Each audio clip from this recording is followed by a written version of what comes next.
I'm golf professional Todd Kolb with another PGA Pro review, and today I'm taking a look at the Rake Wedge L Series by PNP Golf.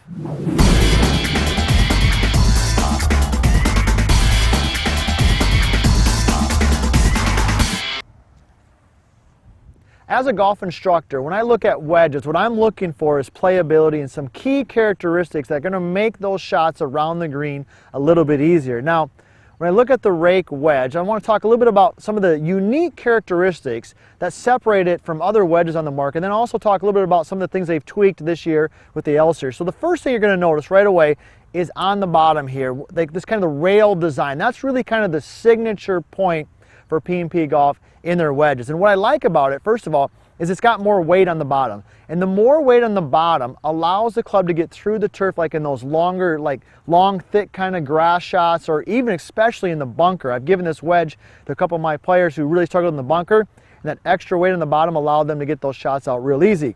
And also, like I said earlier, this design on the bottom, the kind of the rails, what that allows the club to do is as it enters that thick grass or the bunker, it allows the face to stay nice and square, which is a key component to hitting quality golf shots. So those are a couple of the unique things about that. When you grab it or you get your hands on the Rake wedge from PNP Golf, you're going to notice right away, that's the first thing your eye is going to go to is on the bottom, kind of that rail design and the extra weight down there.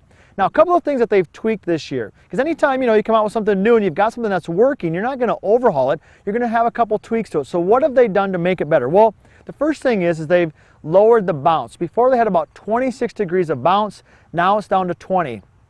What does that mean? Well, it allows you to hit those shots from the fairway where the grass is maybe a little tighter or the lie is a little firm. It allows you to hit that shot a little bit easier. So the less bounce on that I actually like, because I think it makes those shots from the fairway a little bit easier.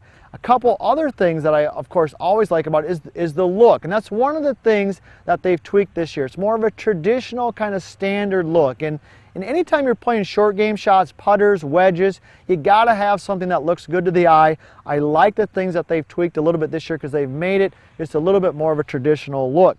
The other thing that they did is on the heel here, right on the bottom, they added zero bounce. So basically they've really flattened that part out. Now, that becomes helpful when you want to open the face a little bit and you don't really want to have a lot of bounce. You want to open the face, you got zero bounce on there, can kind of allow you to really hit some specialty shots. So when you're looking at a wedge, as a golf instructor, as a player, you're looking for playability. And is it going to make some of those shots around the green that are really difficult easier? Thick grass, bunkers are the two things that I see most often. The Rake wedge is going to allow you to do that. Their new L Series, the new tweaks I really like, and it's a wedge, if you need some help around the short game area, it's a wedge I'm going to strongly recommend.